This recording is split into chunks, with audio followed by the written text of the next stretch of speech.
Hello everyone, welcome back to learn with Mansi. AIB की हमारी case law PYQ series में हम अभी पढ़ रहे हैं constitutional law. This is part 3। इससे पहले 2 पार्ट आ जा चुके हैं, नहीं देखे हो तो जरूर देखना क्योंकि बहुत सारे केस रिपीट होते हैं। अगर चैनल पर नए हो तो मैं आपको बता दूं कि इस सीरीज में एआईबी में 10-12 साल में जितने भी पीवाईक्यू केस लॉ से आए हैं हम उन्हें टॉपिक वाइज कवर कर रहे हैं। हम उन केस लॉ के क्वेश्चंस को डिस्कस करेंगे, प्लस एक एक केस को डिटेल में देखेंगे कि वो उसके क्या फैक्ट थे, क्या हुआ था, क्या जजमेंट आया था एंड क्यों वो केस हमारे लिए इंपॉर्टेंट है। ऑल्सो हम ये भी डिस्कस करेंगे कि उससे कितने तरीके से सवाल पूछा जा सकता है। So stay tune till the end. ये कर लोगे तो आपको केस लॉज बहुत सॉर्टेड होगा। किसी और सब्जेक्ट का करो ना करो, कॉन्स्टिट्यूशन जरूर करके जाना। पीआईएल से बहुत ओवरलैप होता है। 4 से 6 क्वेश्चन, 8 क्वेश्चन जरूर आते हैं केस लॉ से, कॉन्स्टिट्यूशन एंड पीआईएल को मिला के रफली। सो इसको बिल्कुल भी इग्नोर मत करना। चैनल पे नए हो तो सब्सक्राइब कर लेना, टेलीग्राम ज्वाइन कर लेना, पीडीएफ आपको वहां पे मिल जाएगी इसकी। एंड चाहो तो इंस्टा पे भी कनेक्ट कर सकते हो, और हेल्पफुल लगे तो हाइप कर देना। ओके। सिलेबस में कॉन्स्टिट्यूशन से 10 सवाल आते हैं, पीआईएल से 4 आते हैं एंड रफली केस लॉ से 7 से 8 सवाल बन जाते हैं ज्यादातर। प्लस उनकी फ्रीक्वेंसी घटती बढ़ती रहती है। So do not take that risk, जरूर प्रिपेयर करके जाओ। चैनल पे हमने ऑलरेडी 2014 से लेटेस्ट पेपर तक के सारे पीवाईक्यू टॉपिक वाइज कवर किए हैं, जरूर देखना। बेयर एक्ट की रैपिड रिवीजन सीरीज जरूर देखना। सारे इंडेक्सेस सब कुछ हम क्विकली रिवाइज कर रहे हैं ताकि आपको आंसर ढूंढने में आसानी हो। ओके, चलो टॉपिक पे आते हैं। Recently, in which case the Kerala High Court held that a university grant commission criterion which allowed the certain relaxation marks to reserved categories as a violation of Article 16 subclause 1 of the Constitution. Same article 16 sub clause 1 पे पहले भी question आ चुका है। पिछले part में हमने उसके 2-3 cases discuss किए थे। आज कोई और केस है कि किस केस में केरला हाईकोर्ट ने ये कहा कि UGC university grant commission criteria जो अलाउ कर रहा था certain relaxation marks to reserve category, ये वायलेशन है आर्टिकल 16 सब क्लॉज 1 का। Nair service society versus UGC, CBSE versus UGC, UGC versus state of Kerala, या फिर UGC versus secretary of state. Correct answer Nair service society है। Case देखते हैं, 2016 का case है।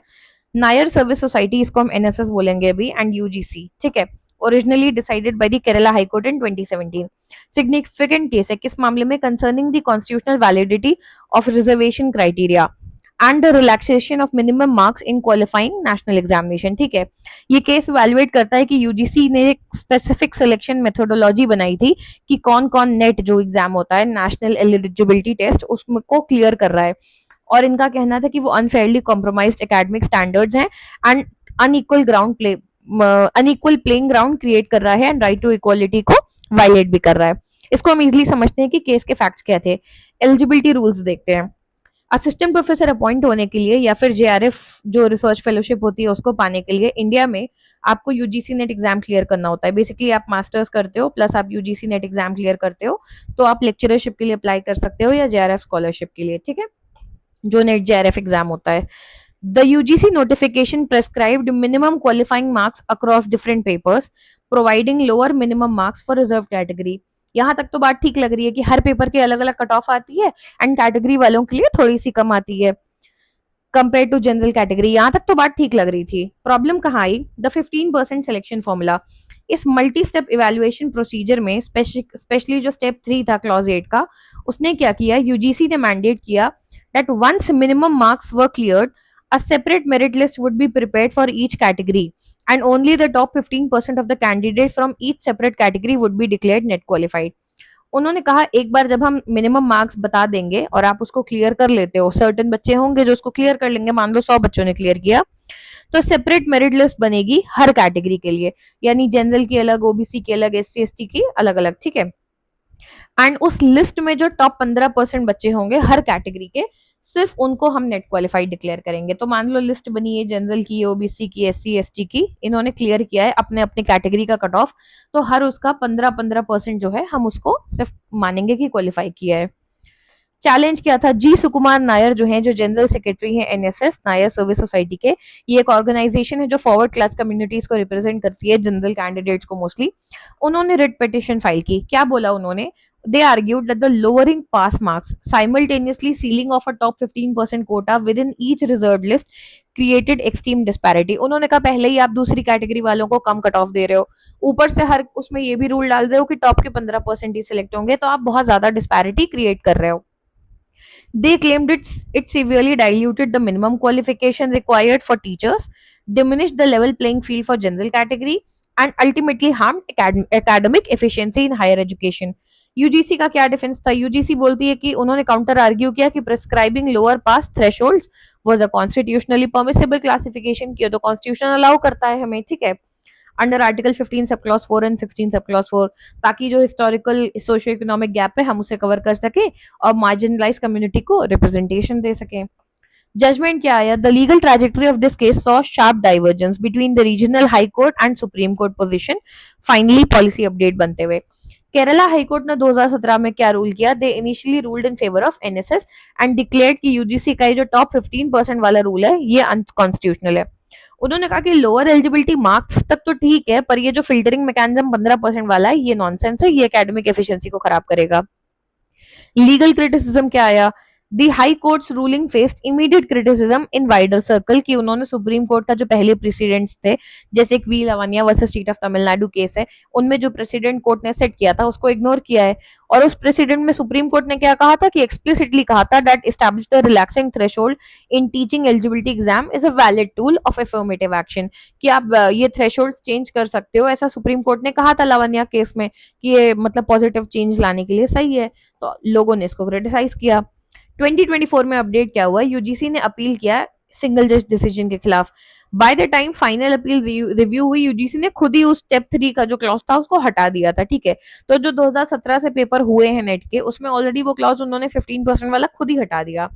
फाइनल डिस्पोजल की बात करें तो रिकॉग्नाइजिंग की passage of time had made the dispute academic, court ने मामला क्लोज कर दिया कि उन्होंने खुद ही हटा दिया है, तो जो मामला हो ही चुका है उसे बंद कर दो. प्लस अब वो जो एक एग्जाम हो चुका है, टाइम बीत चुका है, वो बच्चे ऑलरेडी पास हो चुके हैं, नौकरी में आ रहे हैं, अब छेड़छाड़ करके फायदा नहीं है. कोई शायद नेट क्लियर करके 4 साल से पढ़ा रहा है और अब हम बोलते हैं तुम्हारा नेट क्लियर नहीं माना जाएगा, तो उन्होंने कहा जो ऑलरेडी क्वालिफाई करके अपना एकेडमिक करियर शुरू कर चुके हैं अब उसे जाने दो.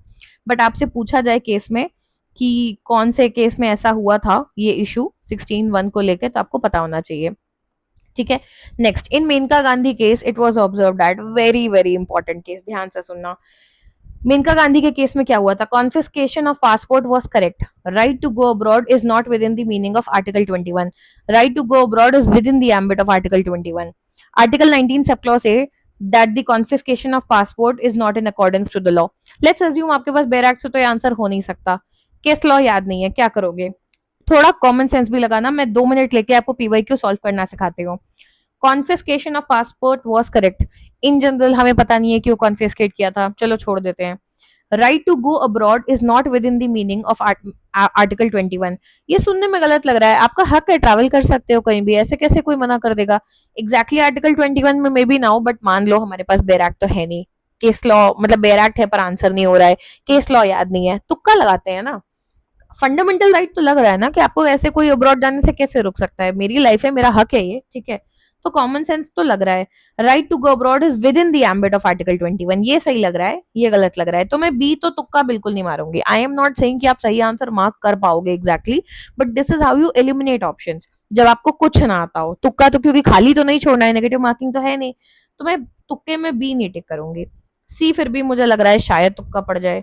डी में बोला है article 19(1)(a that the confiscation of passport is not in accordance to the law. अब ये थोड़ा चांसेस वाला है, आप ए सी डी में से कुछ मार्क करोगे. ए में भी मुझे पता नहीं है कि कॉन्फिस्केशन क्यों हुआ था, तो I will take my chance on C और डी.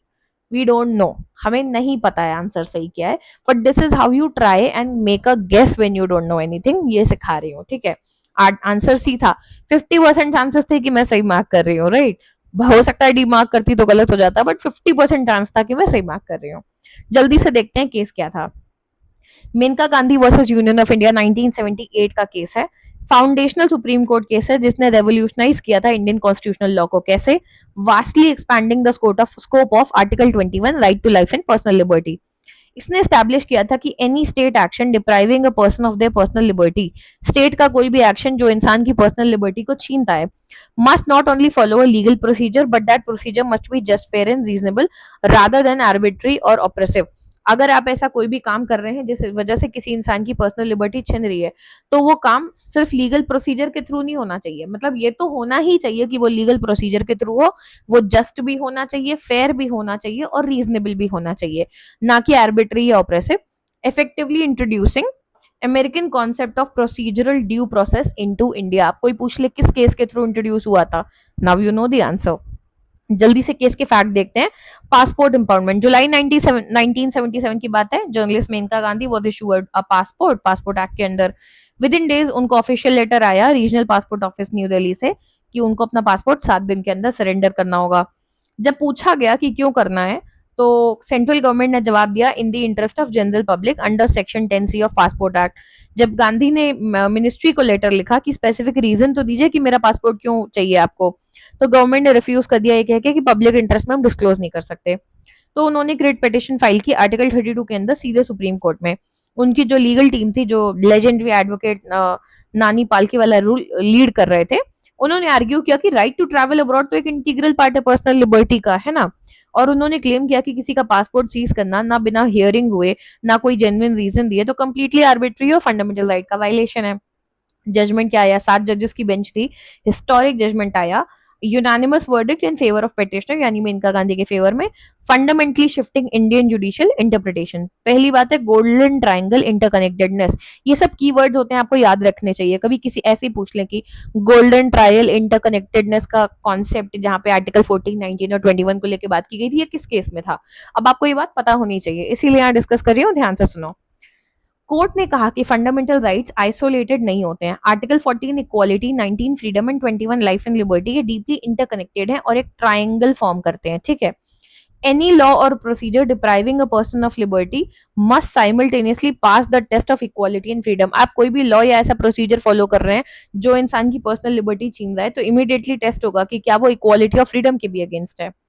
ओवर रूलिंग एके गोपालन, कोर्ट का अपना एक 1950 का बहुत रिजिड डिसीजन था, जिसमें उन्होंने रूल किया था कि procedure established by law, simply meaning होती है कि जो भी लिटरली प्रोसीजर एस्टैब्लिश्ड है, जो लेजिस्लेचर ने पास किया है, वही होगा। मेनका गांधी वाले केस में बेंच ने रूल किया that a procedure can not be a mere formality, it must pass the test of natural justice. उन्होंने कहा कि एक प्रोसीजर सिर्फ एक मेयर फॉर्मेलिटी नहीं हो सकती, नेचुरल जस्टिस के टेस्ट को देखना जरूरी है कि क्या ये फेयर है, क्या ये रीजनेबल है, जेन्युइन है। Sorry, right to travel abroad, supreme court ने क्लियरली कहा कि पर्सनल लिबर्टी में बहुत वाइड एम्पलीट्यूड है, ठीक है, एंड इसमें राइट टू ट्रैवल अब्रॉड आता है और कोई भी सिटीजन को आप ऐसे ही नहीं रोक सकते इसके लिए। ये याद रखना, ऑडी ऑल्टरम पार्टम रूल, ये इन जनरल भी कभी कभी पूछ लिया जाता है। कोर्ट ने एम्फेसाइज किया that the principle of natural justice, ruling that no adverse order can be passed against a citizen without giving them a reasonable opportunity to be heard। बिना किसी की बात सुने, उसको जेन्युइन मौका दिए कि हम तुम्हारी बात सुन रहे हैं, रीजनेबल अपॉर्चुनिटी दिए बिना उसको आप कोई भी डिसीजन ऐसे एडवर्स ऑर्डर पास नहीं कर सकते। इसी को बोलते हैं ऑडी ऑल्टरम पार्टम। The government's failure to provide reasons और a prior hearing made the impoundment void, इसलिए पासपोर्ट जब्त होना गलत था, ठीक है। Indira Sawhney versus union of India popularly किस नाम से नोन होता है?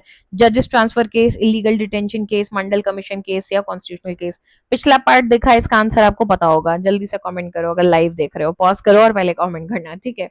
Answer is C, Mandal commission 1992 में डिटेल में मैं ऑलरेडी समझा चुकी हूँ। A landmark habeas corpus petition was filed during emergency.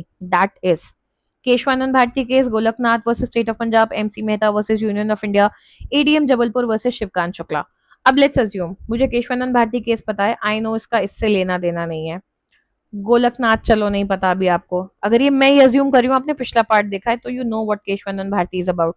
Golaknath अभी आपको नहीं पता, थोड़ी जनरल लॉ की नॉलेज होगी तो मोस्टली एमसी मेहता के केसेस एनवायरमेंट से रिलेटेड होते हैं ज्यादातर। तो अगर मुझे तुक्का भी मारना हो तो मैं इसको शायद ना टेक करूं, तो मैं ए और सी को तो कंप्लीटली डिलीट कर दूंगी। अब मेरे आंसर बचते हैं बी और डी में से। तो आई एम नॉट सेइंग आप 100% सही मार्क कर पाओगे, नहीं कर पाओगे, but there is a major chance कि आपकी प्रोबेबिलिटी बढ़ जाती है। That is how you guess when you don't know anything, ठीक है। कोशिश करो कि तुम्हें पता हो, बट ना पता हो तो कैसे आंसर करोगे, खाली मत छोड़ो। एंड सी हमारी 50% प्रोबेबिलिटी थी, answer is D, ADM Jabalpur versus Shivkant Shukla. Answer यहाँ दिया हुआ है, हम केस लॉस देखते हैं। तो देखो, केशवानंद भारती में पिछले पार्ट में समझा चुकी हूँ, एमसी मेहता हम एनवायरमेंट के अंडर कवर करेंगे। यहाँ हम बात करेंगे Golaknath case and ADM Jabalpur case के बारे में, ठीक है। Golaknath versus state of Punjab 1967 का केस है, मॉन्यूमेंटल कॉन्स्टिट्यूशनल केस। किस बारे में था? Concerning the limits of parliament's power to amend fundamental right. ध्यान देना ये कितना पुराना केस है, ये जो केशवानंद भारती केस और सब आए हैं उससे पुराना है, ठीक है। तो जो भी हमने पहले पढ़ा है ये उससे पुरानी बात है। पार्लियामेंट की क्या लिमिट है, क्या पावर है फंडामेंटल राइट को अमेंड करने में, उस बारे में बात हो रही है यहाँ पे। इस केस में डायरेक्टली इवेल्युएट किया गया कि क्या एक कॉन्स्टिट्यूशनल अमेंडमेंट जो आर्टिकल 368 के अंडर पास होता है उसको हम लॉ मानते हैं under article 13 sub clause 2, ruling that parliament has no power to abridge, dilute और take away any fundamental right guaranteed in part 3। Case क्या था, चलो जल्दी से देखते हैं। काफी सिमिलर केस आपने पिछले पार्ट में पढ़ा है, जल्दी से नाम बताना मुझे कमेंट में क्या है, ठीक है, देखते हैं आपको कितना याद है। लैंड डिस्प्यूट था, हेनरी एंड विलियम गोलकनाथ के पास बहुत बड़ी स्टेट थी 500 एकड़ की जलंधर पंजाब में। स्टेट ने क्या किया, Punjab security of land tenures act में स्टेट गवर्नमेंट ने डिक्लेयर किया कि ब्रदर्स सिर्फ 30 एकड़ ईच रख सकते हैं, यानी टोटल 60 एकड़ थी, कितनी 500 एकड़ के ऊपर। Remaining surplus land was seized by the state की टेनेंट्स को डिस्ट्रीब्यूट की जाएगी। तो जो गोलकनाथ फैमिली है उन्होंने रिट पिटीशन फाइल की सुप्रीम कोर्ट में under article 32 they argued that state's land acquisition violated the fundamental rights. कौन से, होल्डिंग प्रॉपर्टी, ठीक है, जो बाद में हट चुका है, practising a profession, receiving equal protection under the law etcetera. Statutory protection की बात करें तो shield is land reforms, judicial review में ना जाए ये लैंड रिफॉर्म। तो पार्लियामेंट ने क्या किया, 17 अमेंडमेंट पास किया, placing the Punjab act directly in the 9th schedule कि अब ये जो है फंडामेंटल राइट्स के चैलेंजेस से इम्यून हो जाएगा। तो कोर इशू क्या था इस केस में, the case rapidly escalated from property dispute into a major question. अब ये सिर्फ प्रॉपर्टी का मसला नहीं रह गया था। Thus, Parliament possesses the absolute authority to strip away fundamental individual freedoms using its constitutional amendment power under Article 368. Now, if you remember the Kesavananda Bharati case, kind of शुरुआत सिमिलर थी, लैंड था, मटका लैंड था, सरकार ने टेक ओवर किया, उनकी income चली गई एक्सेट्रा, उन्होंने केस किया, और कैसे एक लैंड का केस एक कॉन्स्टिट्यूशनल सवाल में बदल गया। सिमिलर लगा पर वो बाद का केस है, ये पहले था। तो याद रख दो, गोलकनाथ पहले हुआ है, उसके बाद में केशवानंद भारती केस हुआ है, ठीक है। आप ऑप्शंस अगर इस क्वेश्चन में देखोगे तो landmark habeas corpus case emergency के टाइम, तो देखो केशवानंद भारती भी लैंड से रिलेटेड है, ये भी उसी से रिलेटेड है, बट ये बाद में हुआ था, ये पहले। और आपको ईयर भी ध्यान रखना चाहिए, 67 का केस है ये, ठीक है। जजमेंट की बात करें तो 11 जजेस की बेंच बैठी, 6-5 मेजोरिटी पे जजमेंट आया, delivering a historic verdict ruling against parliaments unchecked amending power. ये बात याद रखना, अगर कोई भी कभी सुप्रीम कोर्ट या जुडिशरी को ये बताने लगता है ना कि आपकी जुडिशियल रिव्यू की पावर नहीं है, वहां पे मान लो कि अगेंस्ट ही आने वाला है फैसला। कोर्ट की जुडिशियल पावर रिव्यू की कोई छीनने लगे, कोर्ट तुरंत कहता है साइड हटो, ठीक है। तो चलो जल्दी से देखते हैं। Amendments are law under article 13 sub clause 12। तो देखो, मेजोरिटी ने, जिसको लीड कर रहे थे चीफ जस्टिस कोका सुब्बाराव, उन्होंने क्लियरली ये बात कही कि कोई भी अमेंडमेंट जो आर्टिकल 368 के अंदर किया जाए वो लॉ के अंदर आता है अंडर आर्टिकल 13। ये बात तो ठीक है। Since Article 13 subclause 2 bans the state from making any law that takes away or abridges fundamental right, any constitutional amendment that harms part 3 is void। तो उन्होंने कहा देखो, कोई भी अमेंडमेंट ऐसा जो पार्ट 3 यानी फंडामेंटल राइट को हार्म करे वो void होगा। नेक्स्ट बोला, fundamental rights are transcendent. Court ने कहा कि fundamental rights are given a transcendent and immutable position in the constitution, they are beyond the reach of ordinary और कॉन्स्टिट्यूशनल पार्लियामेंट्री मेजोरिटीज की। वो ट्रांसीडेंट है, इम्यूटेबल है, ऐसी उसको कोई भी चेंज नहीं कर सकता, okay. Article 368 contains only the procedure. Court ने कहा कि आर्टिकल 368 में सिर्फ प्रोसीजर बताया है, डिटेल्स बताई है कि कैसे अमेंड करते हैं कॉन्स्टिट्यूशन को, पर वो पार्लियामेंट को ये ग्रांट नहीं करता है पावर, सब्सटेंसिव सोवरेन पावर, की वो जब चाहे जैसे चाहे ओरिजिनल कॉन्स्टिट्यूशनल कैरेक्टर को डिस्ट्रॉय कर दे। ध्यान देना, यही बात आगे जाके बड़ी बनेगी और क्या बन जाती है, basic structure doctrine, Kesavananda Bharati case में। बट पहले यहाँ बात उठी है कि ओरिजिनल कॉन्स्टिट्यूशनल कैरेक्टर।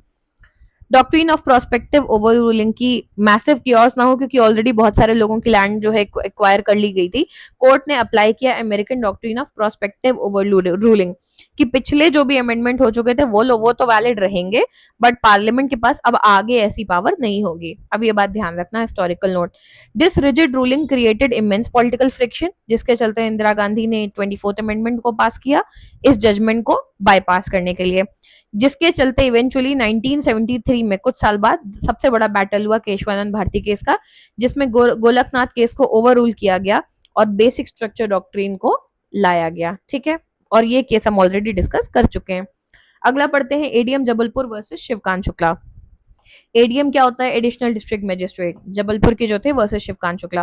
पॉपुलरली इसका नाम है हेबियस कॉर्पस केस। अब अगर ये पढ़ के जाओगे तो अगली बार तुम्हें हेबियस कॉर्पस केस सुनते ही समझ में आ जाएगा कि किस केस की बात हो रही है।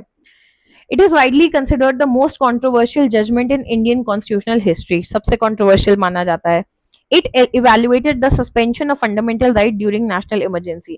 National emergency के दौरान fundamental right का suspension ये मुद्दा है. Determining whether an individual has any legal right to approach High Court under Article 226 to challenge an unlawful or malicious detention by the state when Article 21 has been suspended by presidential order.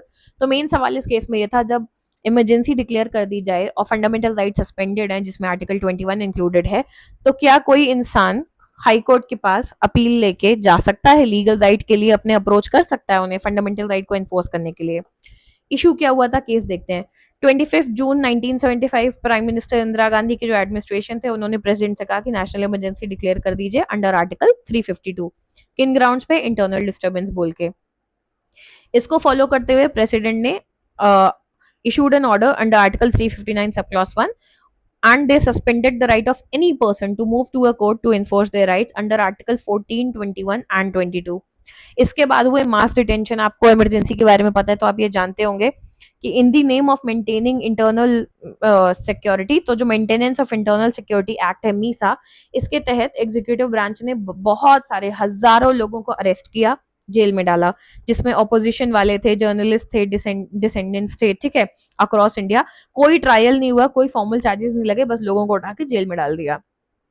High court ने intervene किया. Detainees like Shivkant Shukla, उन्होंने writs of habeas corpus में अलग अलग state high courts में challenge किया इस arrest को. Now you will comment and tell me, habeas corpus एक रिट है, बाकी रिट्स के नाम क्या है और कौन सी रिट किस लिए इशू की जाती है, ये आप मुझे कमेंट में बताओगे. कौन सी रिट्स होती हैं, कितनी होती हैं, कमेंट में बताओ, देखें कितना याद है. ठीक है, तो उन्होंने अपने अरेस्ट को चैलेंज किया कि इलीगल है, आर्बिट्ररी है और मलिशियस है. Disregarding the state's argument, 9 separate high courts, ठीक है, they ruled courageously in favour of civil liberties. State के आर्ग्यूमेंट को साइड रखते हुए 9 हाई कोर्ट्स ने हिम्मत दिखाते हुए क्लियरली सिविल लिबर्टी के फेवर में रूल किया, और उन्होंने कहा कि even during emergency court check कर सकता है कि आप जो डिटेंशन कर रहे हैं वो रूल्स के हिसाब से कि नहीं.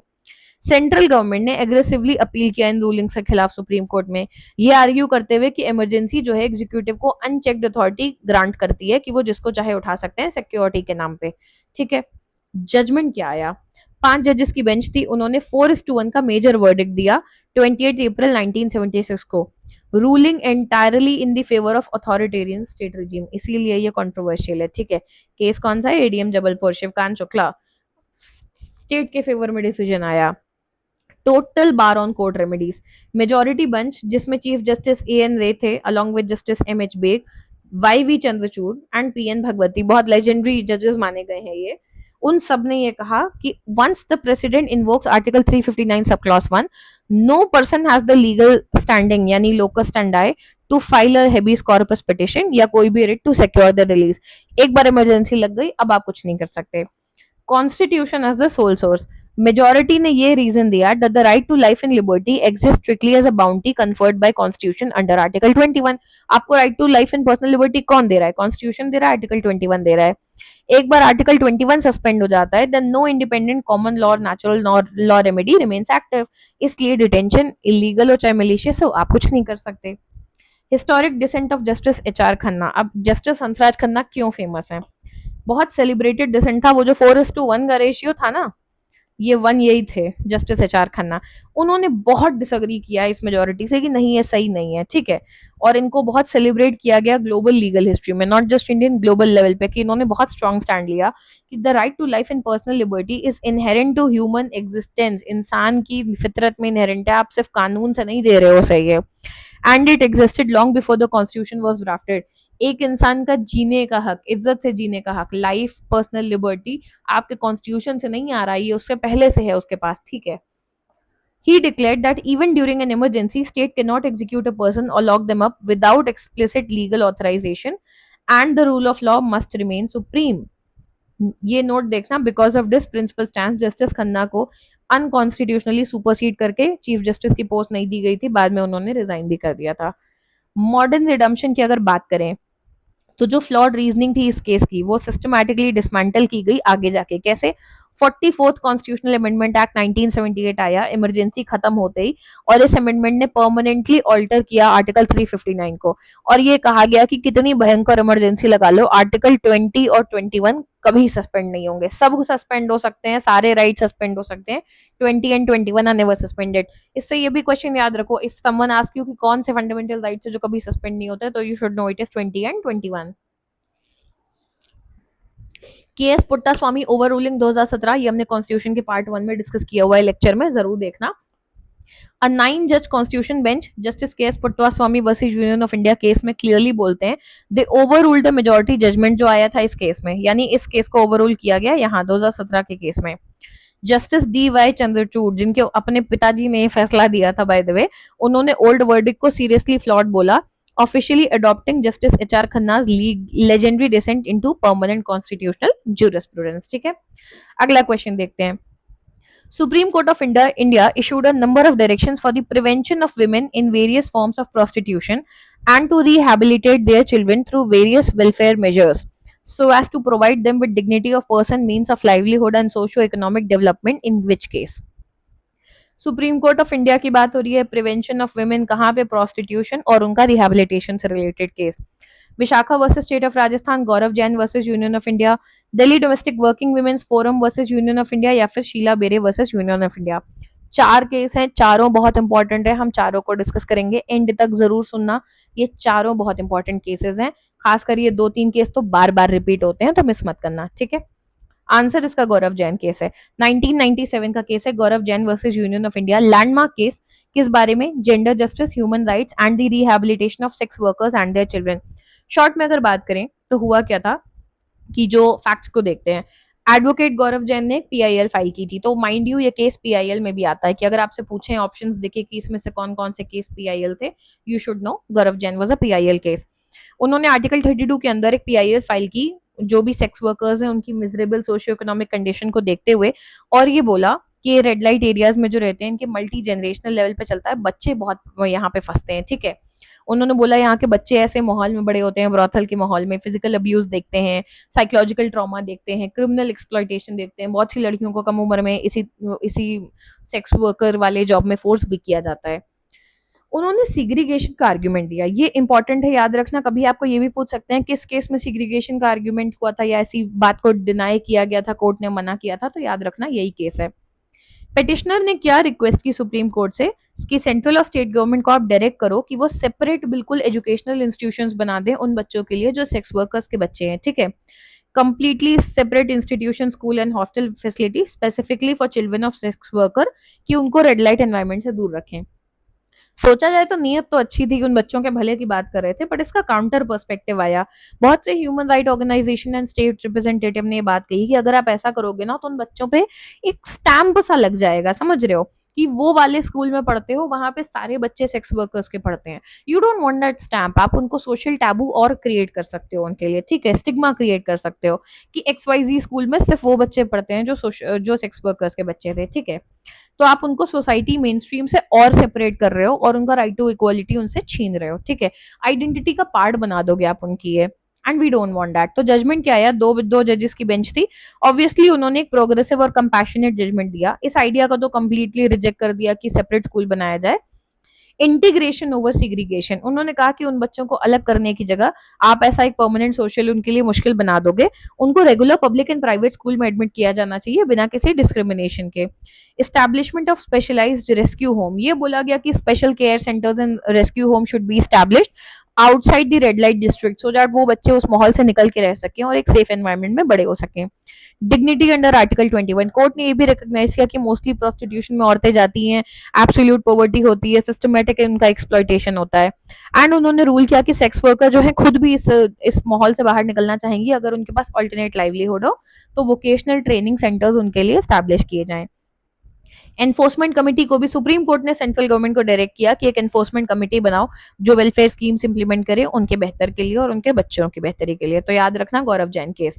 Vishakha versus state of Rajasthan 1997, very very important case, इसको जल्दी से कवर करते हैं। Sexual harassment of women at work place, याद रखना कुछ भी इससे रिलेटेड आता है तो वो विशाखा वाला केस होगा। इस केस के अंडर ही विशाखा गाइडलाइंस भी बनी थी। जल्दी से फैक्ट देखते हैं। बनवारी देवी एक दलित सोशल वर्कर थी जो रूरल डेवलपमेंट डिपार्टमेंट में काम करती थी राजस्थान में।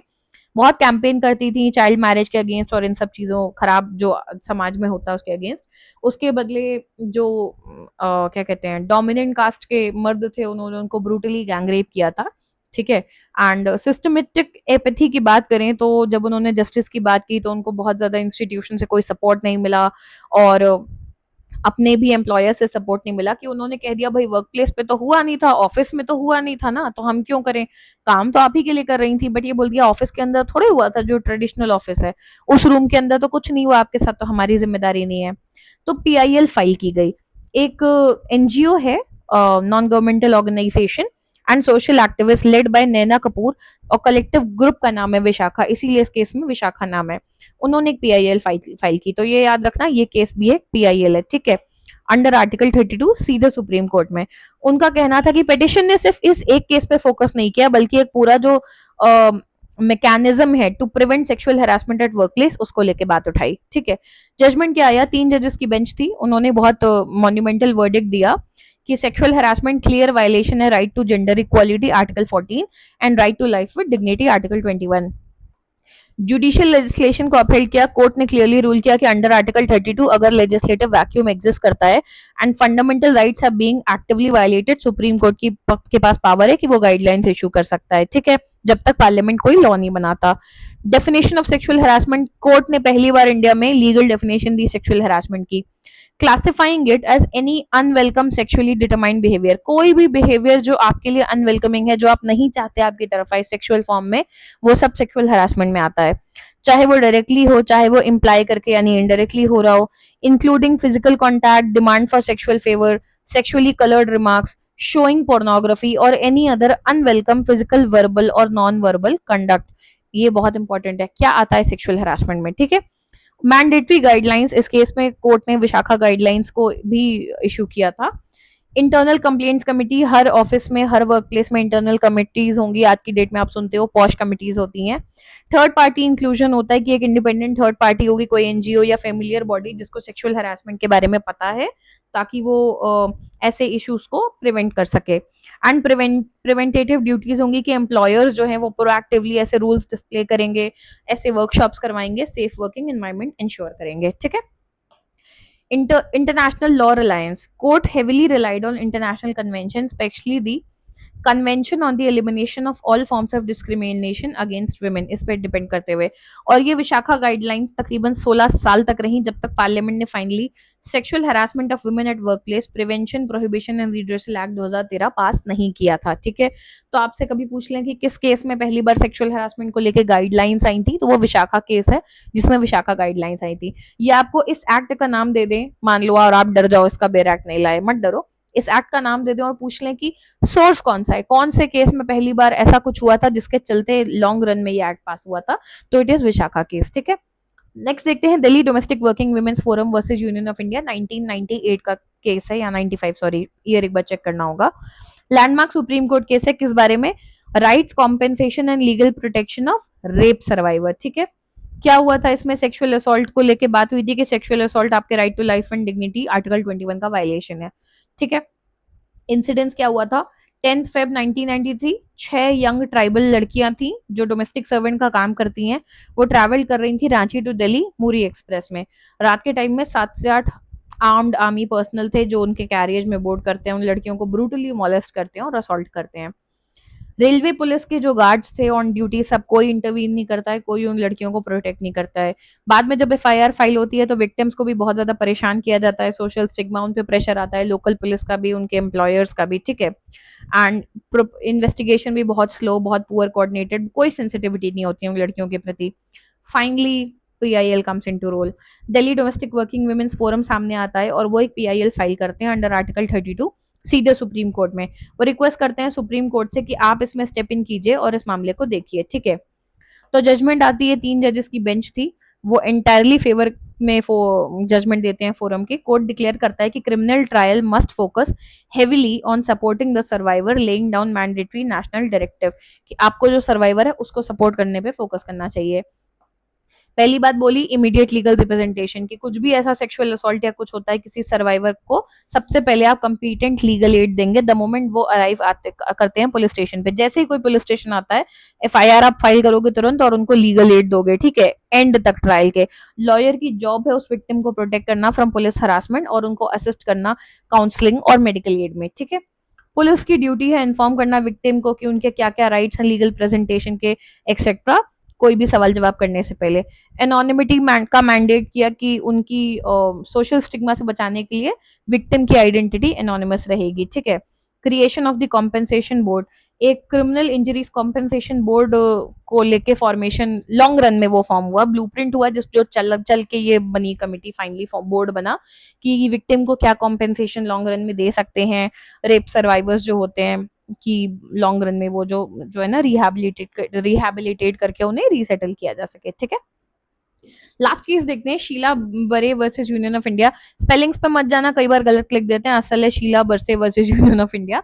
1986 का केस है, again historic judgment concerning juvenile justice, child right and the right to speedy trial under article 21। Speedy trial पे एक और केस है जिसका नाम आई एम श्योर यहाँ पे आएगा, चलो देखते हैं।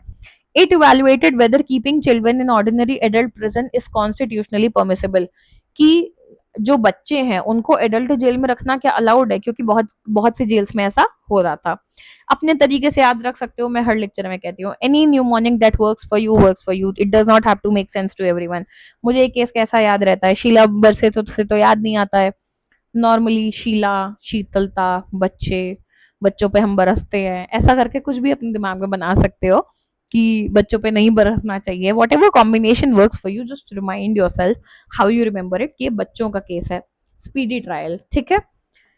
प्रॉब्लम क्या थी, 1980s में बहुत सारे abandon, destitute, physically mentally disabled बच्चे थे जो माइनर्स थे, छोटे मोटे क्राइम में पकड़े गए थे, उनको ना रेगुलर एडल्ट जेल में लॉक कर दिया जाता था सेफ कस्टडी के नाम पे। पीआईएल फाइल की एक चाइल्ड राइट एक्टिविस्ट थी शीला बरसे, उन्होंने, तो again this is a PIL case. अब ये क्वेश्चन चाहे कॉन्स्टिट्यूशन में रखो चाहे पीआईएल में रखो, आपकी मर्जी है, ठीक है। डायरेक्टली सुप्रीम कोर्ट में फाइल की प्रोटेस्ट करने के लिए। सिस्टमिक डेफिसिट की बात करें तो बरसे ने एविडेंस दिखाया that because many states had failed to set up special juvenile infrastructure, बच्चों को जो है जो हार्ड एंड क्रिमिनल्स हैं यानी जो मर्डर करते हैं, बड़े बड़े क्राइम करते हैं, उनके साथ छोड़ देते हैं एडल्ट्स के साथ। इससे बच्चे severe physical abuse, mental trauma और पुअर लीगल एड को लेके एक्सपोज रहते हैं। ऑब्जेक्टिव क्या था, पिटिशनर ने बोला था कि कंप्लीट बैन होना चाहिए on detaining minors under 16 in regular jail and उनको production of national wide data on children in custody and strict creation of specialised children court and observation homes, ठीक है। जजमेंट की बात करें, जो 2 जजेस की बेंच थी, ठीक है, जिसमें जस्टिस पीएन भगवती भी थे, हिस्टोरिक जजमेंट दिया, ruling that jailing children violates their fundamental right to life, dignity and equality. Incarceration of children banned, court ने कहा कि चिल्ड्रन जो है वो बच्चे के सबसे बच्चे जो हैं वो नेशन के सबसे ज्यादा वैल्यूएबल एसेट होते हैं, किसी भी माइनर को रेगुलर प्रिजन में रखना बहुत खराब इंपैक्ट होता है उनकी साइकोलॉजिकल ग्रोथ पे। Court strictly prohibited state authorities from locking up any child under 16 in adult jails, okay. Speedy trial एक फंडामेंटल राइट है, ये बात हुसैनरा खातून केस में कही गई थी। इस केस के बारे में हम आगे जरूर बात करेंगे, स्पेशली इन पीआईएल में आएंगे, तो वही है, ये केसेस ओवरलैपिंग है, कॉन्स्टिट्यूशनल पीआईएल, तो दोनों देखना जरूरी है। स्पीडी ट्रायल एक फंडामेंटल राइट है, इस पे रिलाई करते हुए इस केस पे यहाँ पे बात की गई और कहा गया कि it ordered that investigations against juvenile must be finished with in 3 months, नहीं तो केस क्लोज करो। Establishment of juvenile home, court ने सारे स्टेट गवर्नमेंट्स को बोला कि आप अपने अच्छे से juvenile home, remand school, dedicated juvenile court बनाइए कि माइनर को आप कंप्लीटली सेपरेट रख सकें एडल्ट क्रिमिनल जस्टिस सिस्टम से। स्टैंडर्डाइज लेजिस्लेशन की बात करें तो सुप्रीम कोर्ट हेविली रिकमेंडेड कि सेंट्रल गवर्नमेंट जो एक सिंगल यूनिफाइड लॉ पास करे चिल्ड्रन वेलफेयर के लिए टू रिप्लेस ये जो छोटे मोटे एक्ट हैं, एंड इसी के चलते आगे जुवेनाइल जस्टिस एक्ट पास हुआ, ठीक है। So we are done with our part 3 here, I am assuming इसके 2 या 3 पार्ट और आएंगे क्योंकि इसमें हम कॉन्स्टिट्यूशनल पीआईएल ओवरलैपिंग दोनों ही तकरीबन कवर कर रहे हैं, ऑल्दो हम पीआईएल सेपरेटली भी करेंगे, but do watch these lectures, don't miss them out, 2 से 3 पार्ट और आएंगे, सब जरूर देखना, and stay tuned and keep watching. Bye bye.